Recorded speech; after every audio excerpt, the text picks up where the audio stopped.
Hello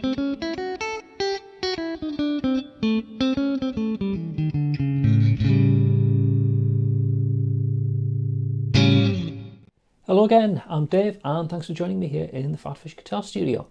Now, I got a comment on a video the other day just said, do you never bother to tune your guitar before you make these videos? And I kind of took the hump at this because I always make sure my guitar's in tune. It's just one of those habits you get yourself into, and if you're not in that habit, you should. That every time you pick your guitar up, you check it's in tune. It's just a habit, and it's something I've done for as long as I can remember. So for somebody to be kind of accusing me of having a guitar that was out of tune in a video, I said I kind of took the hump at that a little bit, and I went back and had a look at the video. It was one of those old Scale of the Week videos that I did years ago, and went back to look at the video to see, well, what was wrong. And the guitar was in tune, but I realised why the commenter had said what they did. It's because the guitar wasn't in, it was in tune, but it wasn't in a standard E tuning. And so something I wanted to talk about in this video, because it's about how you think of notes in a scale. Once we get into it, you'll see what I mean. So let's think about a scale. Let's say, for argument's sake, I don't know, C Mixolydian scale. So a good place to start is with PhatPhish. If you don't have a copy of PhatPhish, go over to the PhatPhish website, download it. It's free to download, it's free to use. If you want to send me a donation or buy me a coffee, whatever, you're welcome to, but you're under no obligation. So run PhatPhish up and dial in a C Mixolydian mode, and we can see all the notes of that scale across the neck. We've got C, D, E, F, G, A, B flat, and back to C. So those are the notes right the way across the neck. We can change the annotation and just show you a particular area. We'll hide a few of the notes there, and that gives us a scale box that we can play.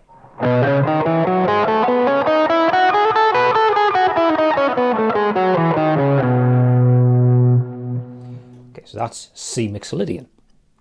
What about A Mixolydian? Well, we could go back to PhatPhish, change the root note to A. These are the notes of A Mixolydian. We've got A, B, C sharp, D, E, F sharp, G, and back to A. Again, we'll show you a box that we could play, and it looks like this.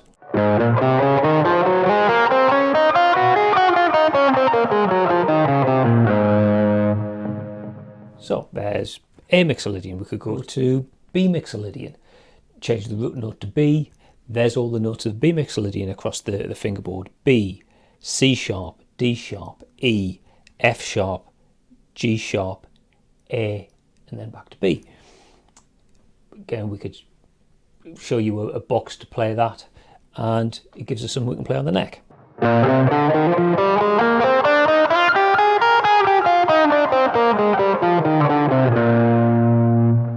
So we could take that scale and apply any root note to it. Any note on the fingerboard, any note out of the 12-note chromatic scale could act as the root note of the Mixolydian mode. But let's just look at the ones we're playing there on the fingerboard. We started with a C Mixolydian, we played an A, we played a B. The notes are different in each case, but just look at the shape that we're playing. So C Mixolydian, B Mixolydian, A Mixolydian, just for the hell of it, G Mixolydian.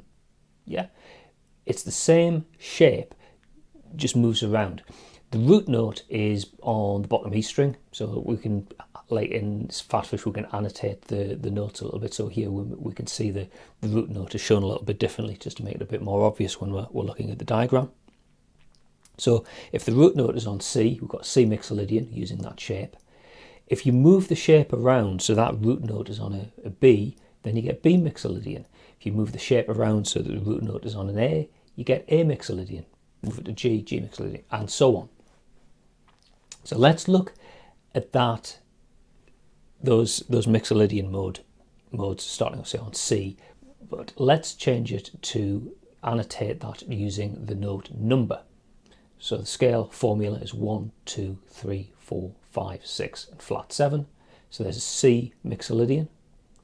Move the root note down so it's on the 7th fret of the bottom E string to give us B Mixolydian. Down to A to give us A Mixolydian. down to G to give us G Mixolydian. Yeah, it's exactly the same shape and it's exactly the same numbers. And that was the important point. If you approach scales and you think about them as like absolute note names, it's a little bit harder to move from one key to another. So if you're playing in the key of in a key where you're playing around with a C Mixolydian mode, and you say, okay, I want to end on the 4th degree of the mode because I know how that's going to sound against the underlying chord and it's going to sound good. So you think, well, the 4th degree of C, that's F. So you think, okay, well, where would I find an F on the fingerboard? So I know what note I want to finish my little phrase on. And then another time you're playing same thing, but you've moved it into the key of A. You want to finish on A, so on the 4th degree of the A Mixolydian. So I have to think, well, what's the 4th degree? That would be a D. Well, where would I find a D?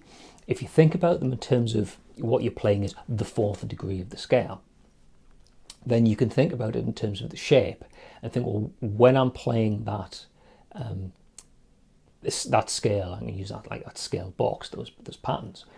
Where is there a 4? Well, the 4 is kind of in this position within the box.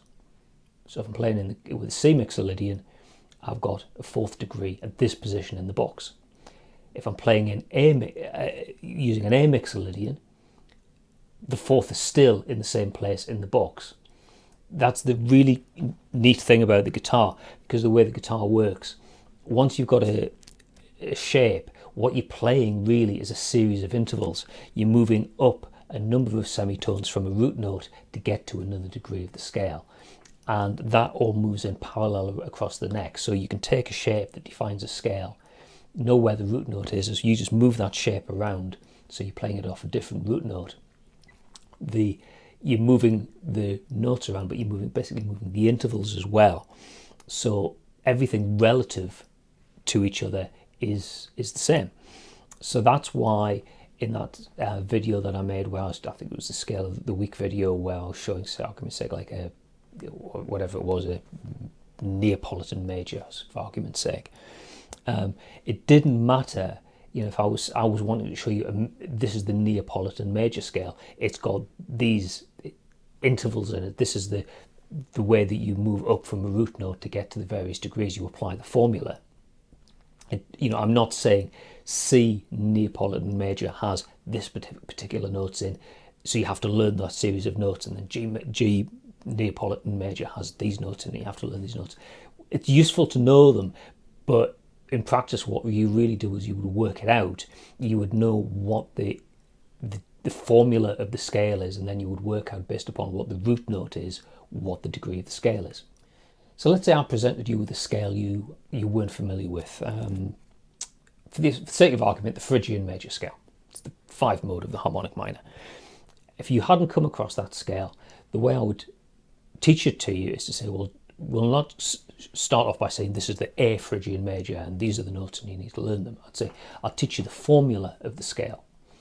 We start off on a root note, and the formula of the scale is 1, flat 2, 3, 4, 5, flat 6, flat 7, and then back to the root note.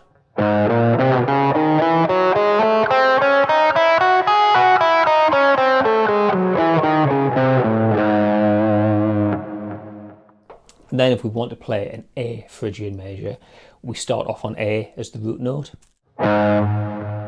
go up to a flat 2, so that's an interval of 1 semitone. We go to a major third, so we go up 4 semitones. We go up to a 4th degree, which is 5 semitones. The 5th degree, which is 7 semitones. Flat 6 degree, which is 8 semitones. And the flat 7 degree, which is 10 semitones. And then back to the octave.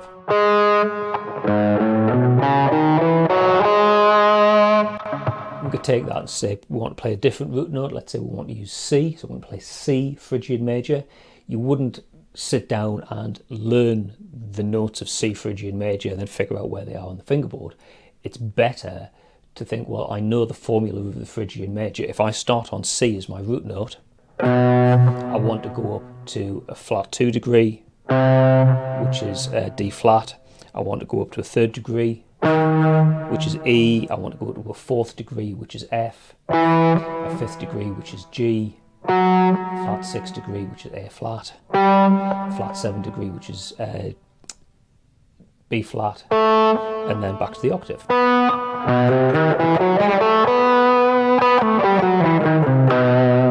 Yeah, that scale basically sounds the same as the A Phrygian major.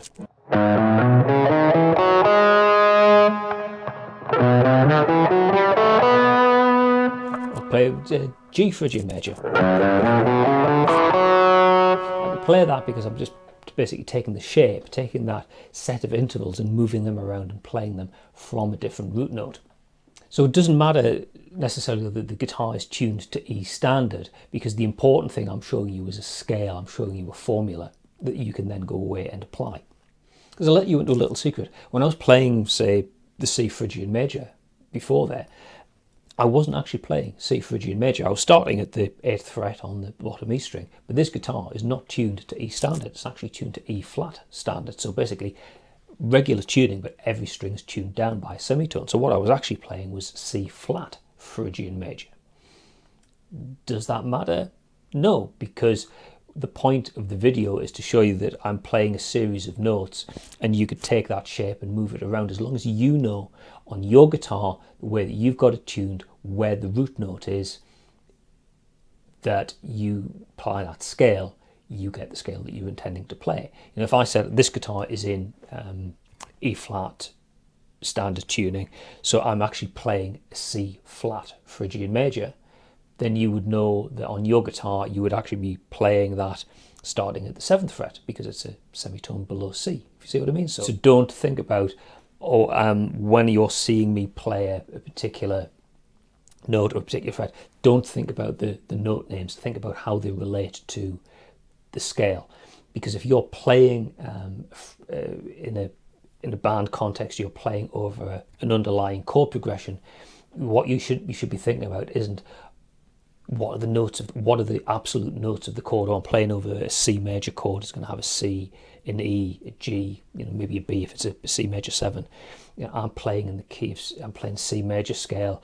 I want to have a bit of tension, so I'm going to land on the 5th degree of C. That would be G. Where do I find G's? No, you know the scale shape that you're playing in. You know that you want the sort of tension that comes from a 5th degree. You know within the scale box where the 5 degrees are. Then if somebody says, okay, let's play that again, but we're going to play it in the key of A, your target notes are still at the same place relative within the box. Now, yes, as you get more proficient as a guitar player, you have to break out of the boxes and not just get like locked into the box, as people say, is playing around scale boxes. But when you start to get out of those standard box patterns and you move around the neck, really you're thinking about where you are relative to a root note. You're thinking of it in terms of an interval, in terms of a formula, rather than thinking, oh well, I'm looking for a C sharp or a G or an F or whatever. You're thinking about it in relative terms. You're thinking about it more in terms of numbers.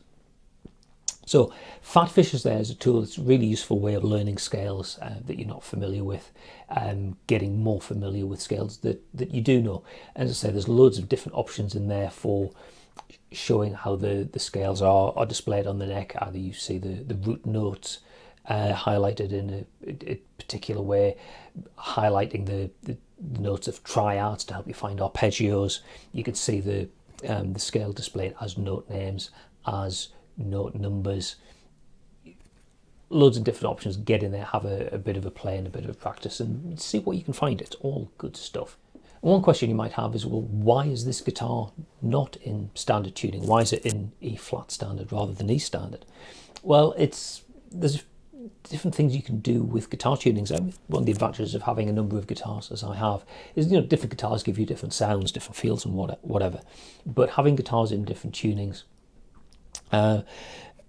gives you some extra possibilities. Having a guitar with like a lower tuning, say like an E flat standard, or even going down to like D standard, what that allows you to do is the strings will be slacker. If you think you're just going to tune everything lower. There'll be less tension in the strings. So if you want something that's a little bit more silky, a bit easier to bend, going to a lower tuning gives you that. If you want to play a heavier gauge string, you like the feel of a thicker string, but they're too tight, too hard to bend in regular tuning. Tuning down a semitone or 2 semitones allows you to have that extra string thickness counterbalanced by a slightly slacker string, so you get a similar sort of feel to what you might get in a guitar in just regular standard tuning, and it just feels different. This guitar, say, I've got tuned down to a E flat standard. It's not about having that extra semitone, about going a bit lower. That might be a reason some people want to do that. Personally, I just like the way this guitar feels, and sometimes I can pick this up and the way it feels makes me play a little bit differently. So that's why. Okay, I hope you found that useful and interesting. If you did, please click the like button down there. If you really enjoyed it and you want to see other videos that are posted on the channel, then please click the subscribe button, which is also down there. And there's a bell icon. If you click on that, you'll get notified of any new videos that I upload onto the channel. Now, I do sometimes see comments that people post on videos, but YouTube's a bit rubbish at notifying me every time. So if there's something specific you want to ask me about, guitar playing, music theory, guitar gear, anything at all, you're better off going here, fill that form in. That way the question comes direct to me. I'll see it and I can get around to answering your question in a future video. Okay, that's all for now. Thanks very much for watching, and I'll see you next time. Bye for now.